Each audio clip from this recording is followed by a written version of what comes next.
have been looking for a new show to obsess over, and you did it. You found me. One time for you. Okay, one time for me in this luck. Yes. Okay, guys, we have a great show for you today. We've got the Leave It to Biebers.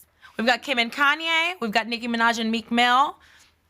My name is Tefi. I am your host. This is a pop culture show where we are going to talk shit about celebrities for 30 minutes or so live. So I hope I remember my lines because we just finished our rehearsal at 12:29.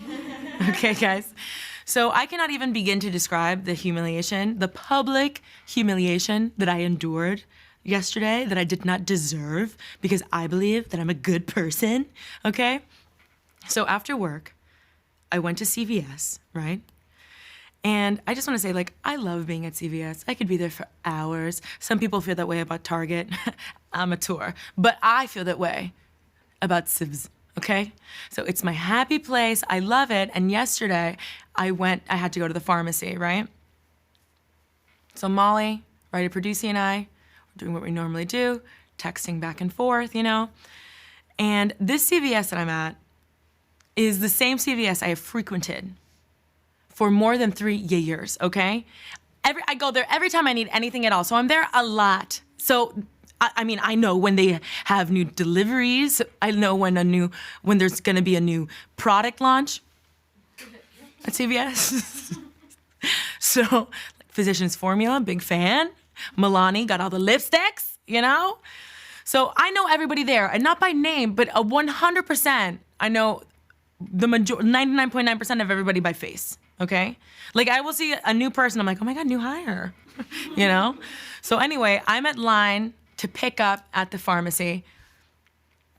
I get to the counter, it's time. Hold on, I need to hydrate before I tell you what the fuck happened to me. I put my phone on the counter, okay? As I'm talking to the lady, the woman who's checking me out, a text message pops up from Bratty Girl. Bratty Girl is the contact name I have for Molly Ridey Producy for over 5 years now. So I'm making eye contact with the counter girl, and I see her look down, read Bratty Girl, and I go, oh my God, no, I'm not a lesbian. I don't know why I said that, because most people that like bratty girls are not lesbians. I have no idea why I said that, okay?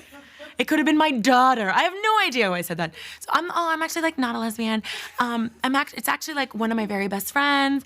Like, okay, one night like years ago, actually right when I moved here, we were like messing around in her apartment. Not like that. Like on Tinder, we were like talking to like guys, and like everybody was on each other's phones, you know? We were messaging dudes, and like this one guy messaged my friend, and I was like talking to him, and he goes, oh, you're sassy. You need a spanking, you little bratty girl. So like was born that way. So now every time she texts me, I see like bratty girl, and it just like brings me back, you know what I mean? Like it's just such a good memory.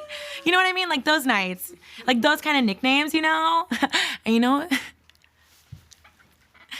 After I told that bitch the whole fucking story, like, and within I'm like giggling. I'm like, you know, girl, like I was telling my friend, like I was Buzz Lightyear and that was Woody. Like that was my friend, okay? You know what this bitch says to me? I finish and she goes, okay, that'll be $55. Excuse me. So I just paid and I left. Like I wanted to die. How am I supposed to go back there? And you know what kills me? What kills me is that the counter girl, I don't care if you see it, but you and I have the same name. I thought we had a fucking decorum. When I stood there and I said it and I was giggling and all that, you know what she said? Like when I told you what she said. But you know what she did too? She like pointed at the credit card machine like, let's keep it moving. So if you guys know of any other CVS's in Brooklyn, please let me know, okay? So I spiraled about this for hours like this. Just, you know, all I could think about the rest of the day, all I could think about for the rest of the day was, and then he called her bratty girl, you fucking idiot! She's your pharmacist! What the fuck is wrong with you? And now she definitely thinks you're a lesbian. Oh, let's get into the show after this break. Go!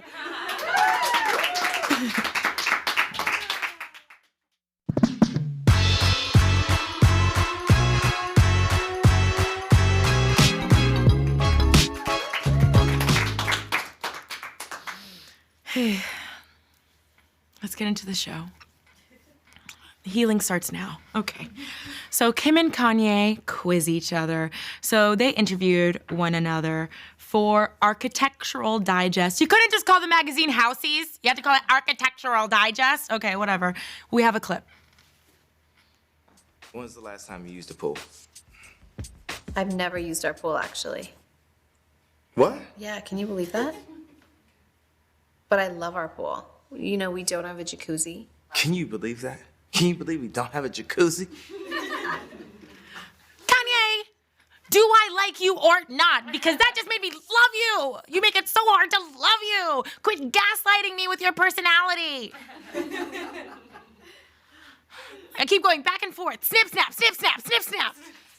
Okay? Same thing with this next couple. Zendaya and Jacob Elordi are dating. So, Zendaya and Jacob. Not Zendaya and a girl. I am bamboozled, and you were thinking it too, okay? But guys, I watch Euphoria, okay? He is the bad guy. I cannot root. It's like seeing Joffrey kissing someone. I want to tell you also that Game of Thrones reference, bratty girl. Molly Riley producing. Bratty girl.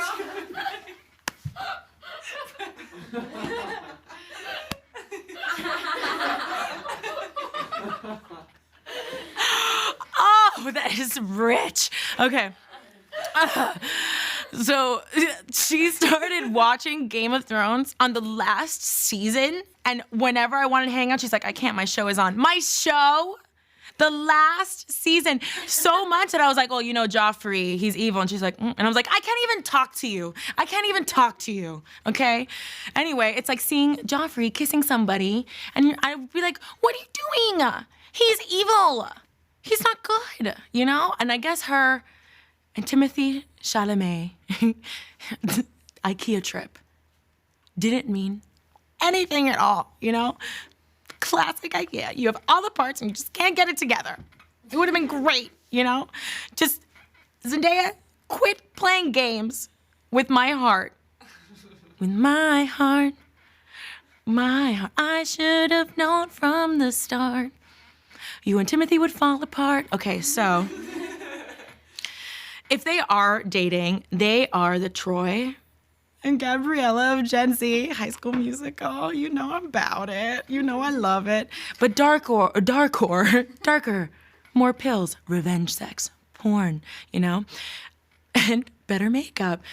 But I want to say right now, like that Timothy Chalamet video, in this video, I don't want to see comments. I do want to see comments, but I don't want to see comments that say, oh, why do they have to be dating? They could just be friends. I'm sorry, I don't know a lot. Like, I don't know exactly where Switzerland is on a map, you know? I don't know a lot. But I do know that a top of the head kiss cannot be denied. This is, you know what kind of kiss this is? This is when you start dating somebody and they kiss you on the head and you're like, what was that for? And they're like, just because. And you're like, aw, that's that kind of kiss, okay? Also, Exhibit B. Nothing is this funny. Nothing is this funny. This is beginning dating laugh. This is beginning dating laugh. Oh my God, when I started dating my boyfriend, I laughed so much that he thought he was a funny guy. Okay? Oopsies.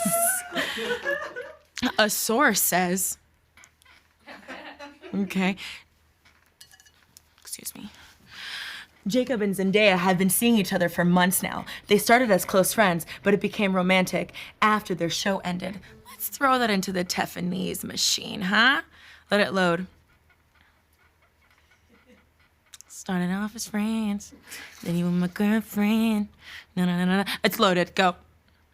We legally were not allowed to fuck during filming, so we kept it a secret until after. Lovely. Another source said, They have been inseparable since last summer and have been making time for each other in between projects. Jacob has met Zendaya's family and everyone adores him. They have a lot of fun together and they have a lot in common. Yeah, like she has a vagina and he has a penis and he's more than 6 feet tall. That'd be a lot in common for me too.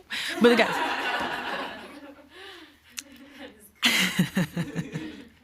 So Zendaya called him her best friend about a week ago, you know? And I just want to say, I have never kissed or held hands with my best friend sober, you know? This is not your best friend, okay? So then Jacob said this about Zendaya in an article written just this past December. You know, she's like my sister. Ew. Zendaya is an amazing creative, you know? She's super dope to work with. She's an incredible artist and a very caring person to all of us and just dick. But if I heard anybody on my team talk about me like that, you know what I would say? Oh my God, what are we? Like, so they're not saying anything that we can like really work with, but they are looking very, very cute, kissing and hugging and being lovey-dovey around East Village and being 23, you know, like kissing the top of her head and making out. But we have to do what we must. It's our responsibility as a serious news source for the public. We have to. There's no way around it. We must. Consult the science. Okay, guys, she's a Virgo. He's a Cancer. I'm going to give it a 77%. I'm going to give it a C+. Godspeed. Moving on to a couple that is not doing kisses in East Village. Guys, I hope you are. Oh, yes, we are going into it. It was all over the news yesterday, and we're going to get into it. It's a lot. You better buckle up, okay? Start from the top. Nicki Minaj and Meek Mill were engaged. They broke up. Now they're both with other people. Meek Mill, he hasn't claimed her. His girl is pregnant with her baby, and Nicki Minaj married a criminal and a rapist. So yesterday, this meme was posted, right? This is a picture of Nicki Minaj and her husband, and then somebody took this photo and pure genius put this in a storefront that is hysterical, okay? But look who liked it, Meek Mill. So Nicki Minaj did not like that at all, and she retweeted the following. Meek Mill got a whole child on the way, but he over here liking pics about another man. That reeks of pussy. Oh my God. At Nicki Minaj, period, sis. I have never said that out loud. And then the following happened. Meek Mill. The only way you can try to kill my career is to say I beat women. Okay. Okay. All right. First mannequins, and now we're talking, okay, fine. Talk about your brother convicted of rape and you've been new and paid for his lawyer. Your little brother touched a little girl too. You know, you want me to crash with your boyfriend, but I won't. Wow. They came out. Next. Meek Mill. Everybody in the industry know you a bad person. You've been new, your brother was, a little girl. And that's why I got away from you. A good reason. There are many reasons, and that is a good one to break up with somebody. Next. You know, I tell myself that Nicki Minaj and her husband aren't soulmates because I want better for her. But now her last name is Petty, and it is just chef's kiss, okay? You beat your own sister and taped it, okay? You spit on her and taped it, okay? Kick me in front of your mother and send her to the hospital. I don't know how that, but I'm going with it. Sucking Drake's dick made you feel tough again. Move on. Anyway, next. Imagine talking about an alleged rape of a child. He was convicted and he's going away for 20 years. Anyway, someone who wasn't involved so people can dislike me. You never stand on your own. You won't tell people the mother is on tape asking me for $20 million to make the charge go away, though. You was around, you know. See you soon. Meek, you in danger, girl. Oh my God. Next. Surrounded by rapists talking, what? Stop playing. You picked a great time to be saying I ever put hands on you. True, this is just coming out now. You full of hate, and the whole industry know you full of hate, and your bag getting low, so you want to destroy me. Nicki Minaj says, you beat women. And Meek Mill says, well, yeah? Well, nobody likes you and you're poor. Okay. Okay. Next. I can't believe y'all industry people let these people survive this long in the game, knowing they're really nasty people and have a nasty upbringing. Everybody really know what's going on. I'm powerful. Because that's what powerful people say. Next. My girl. He has never claimed Milano, that is her name, publicly. This is the first time he's ever fucking claimed her. Pregnant, watching me tweet about my ex is very clownish. I'ma exit. Let me tell you this. I read on the internet, on the World Wide Web, okay, that Meek Mill dated Milano's sister first, got her pregnant, made her get a schmashmortion, and then dated Milano, and now they're pregnant and they're about to have a baby. Next. Go to church, leave me alone.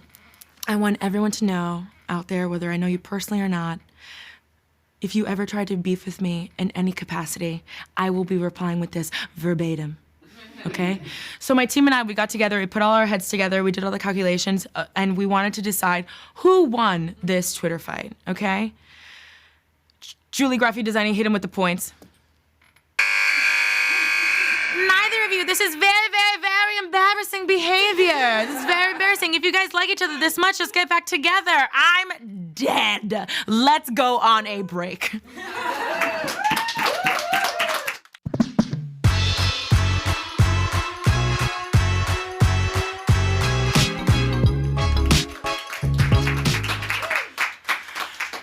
Girl, that was a lot. Okay.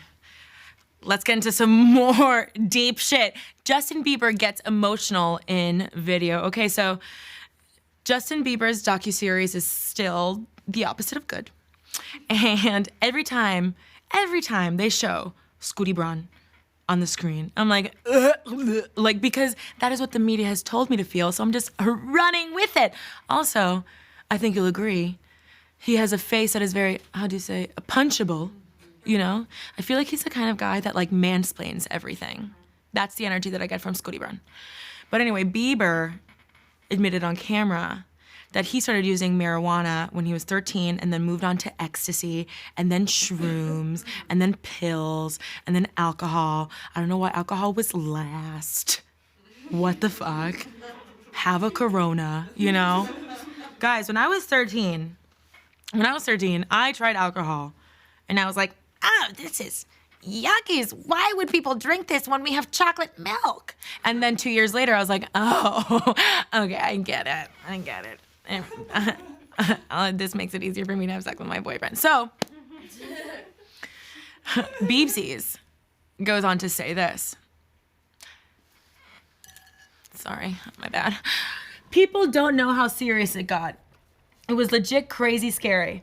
It was waking up in the morning, and the first thing I was doing, I almost read, was pooping. No. was popping pills and smoking a blunt and starting my day. It just got scary. And then I decided to stop because I was like dying. I just imagined him like E.T. on the bathroom floor, like that. My security and stuff would come into my room at night to check my pulse. Two things. I check my pulse in the club all the time. I've talked about it on the show before. I will be dancing like, or like this, you know? And only Molly Ryder Producer sees it from across the club, and she's like this. You're fine. I'm like, no, I'm not fine. You know? So the pulse thing, okay. Also, Molly Ryder Producer, her biggest fear is that she will sleep die, which is what she says, what she calls her dying in her sleep. It's her biggest fear ever. So Molly makes her roommate Dracula Jesse. If you know, you know. If you don't, you don't. I can't explain why he's Dracula Jesse, you know? Watch the episode, okay? But she makes her roommate Dracula Jesse go into her room while she's sleeping to check her pulse, okay? And we're that crazy about our pulse. And we don't even do that many drugs.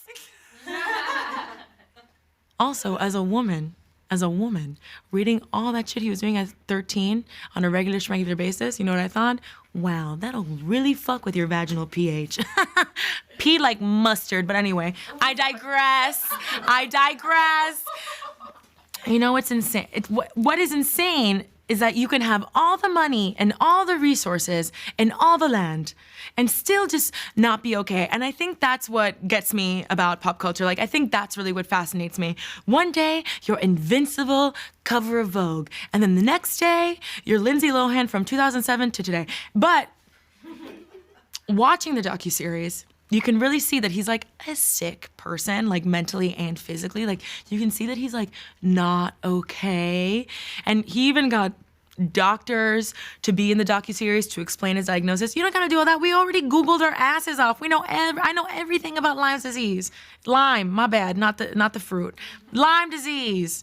Okay? And he says, like, he talks about how he has like such a hard time getting out of bed, which I totally understand. Like, I have a hard time getting out of bed to pee. I'm like, Jason, can you go pee for me? He doesn't. Selfish. Okay? But this docuseries, like, it just makes me sad, you know, that after all this, just makes me sad that I still think he's an asshole. But, and of course, I think of me, Hailey Bieber Baldwin.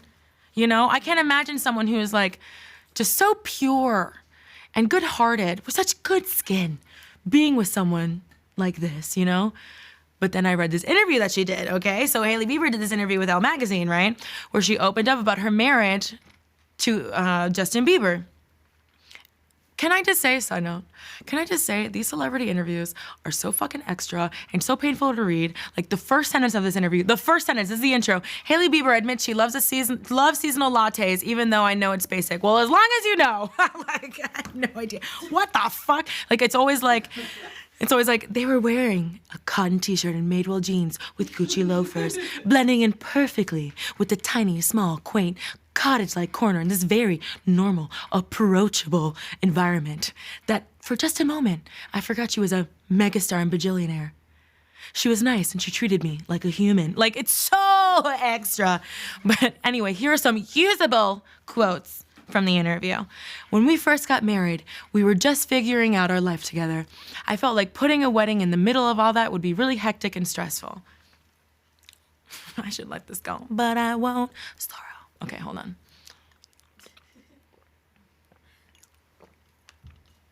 Isn't this like the 400th fucking time that they talk about how problematic their marriage is? It seems like every other interview, like, oh, so we're now getting over our problems. Oh, now we're getting over this problem. Now we're getting, like, my biggest issue is that they are so young for shit to be this real. Like, it's one thing to say, like, you know that I always love people talking about their fights, and like we talked about in a previous episode where I'm like, I wish people were more transparent about their relationships.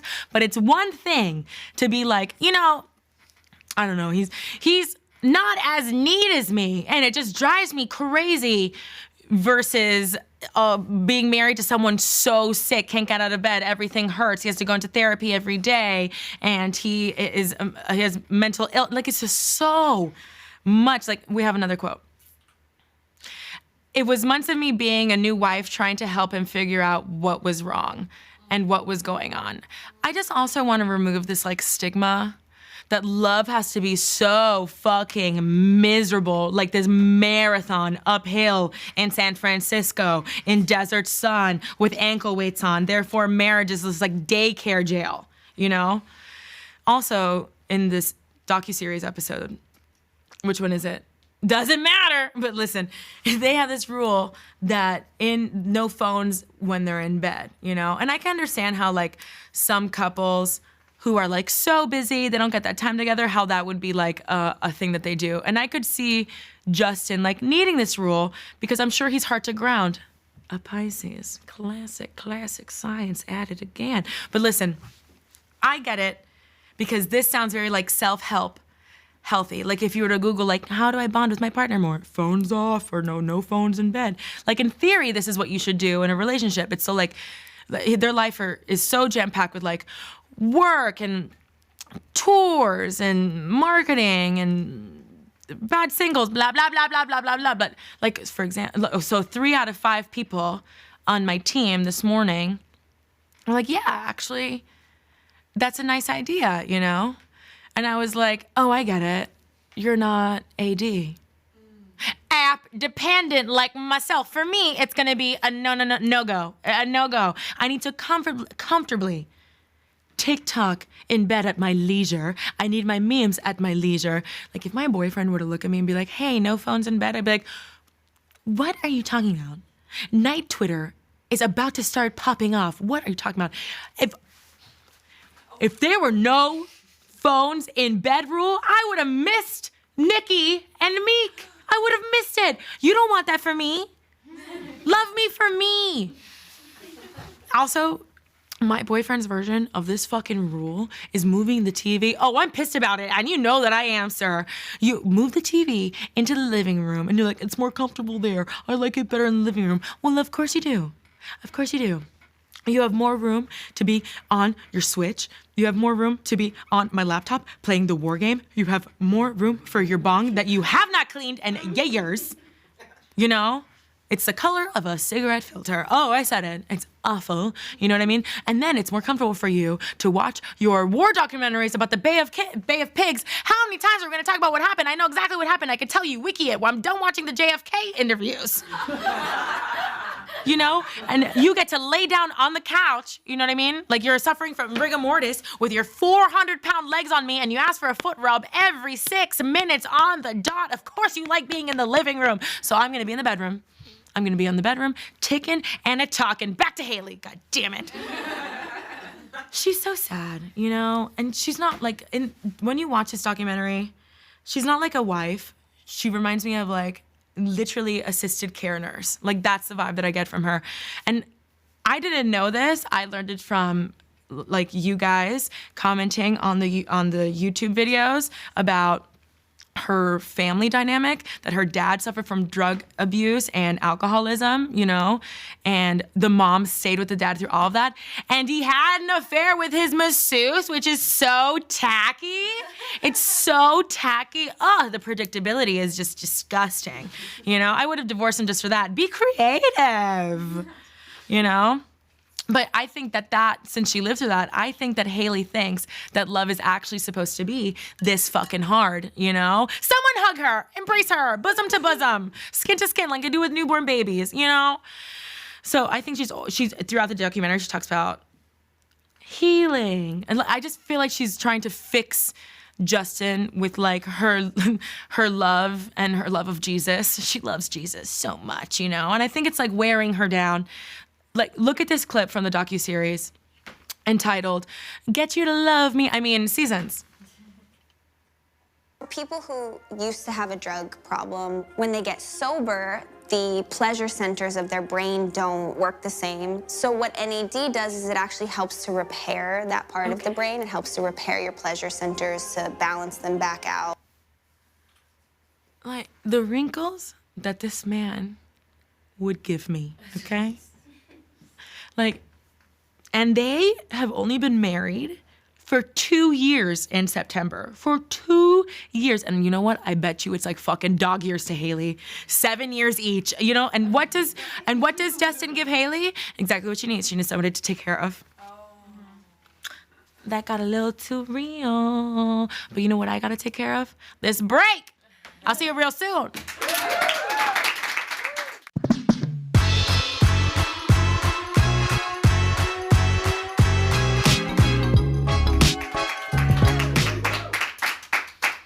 Guys, you cannot cancel Jason. You can't. Because he's very sweet, he's very cuddly, and every time I need snackies, no matter the time, he goes downstairs in the vending machine and gets me all the gummy bears that I want. And that's what really matters. And you know what? I'm just gonna say it. I'm the messy one. If you want to be a toto, you're gonna have to accept that I'm a slob, okay? If you guys start hashtagging slobby toto, I will kill myself, okay? I will literally jump, okay? Guys, we've reached my favorite part of the show. We call this Tefi's tip. Just the tip. delicious. Okay, guys, so I'm just gonna say this. I didn't mean to shade men again, but here I go. Okay? People are not mind readers. I'm gonna give you an example. If Zara is having a sale, you cannot turn to your boyfriend, who may or may not be an Aquarius, and say, hey, Zara is having a sale, because you know what they'll say to you? Oh, sick. You have to say, bitch, go to Zara and get me something. Get me something fucking cute. You have to tell people what you want, because if not, when you assume, you make an ass out of you and me. Huh? You get it? An intellectual show, NPR, if you will. Guys, that's our show. Thank you for coming. Thank you for viewing. Bratty girl whooped. She's so excited it's over. She keeps mouthing to me, I have to pee so bad. I'm like, bitch, we're at work. Thank you for coming. Thank you for viewing. Let's just hang on for like 20 more seconds. Love you to love me. Da-da-da-da. All right, get out of here. Go, get.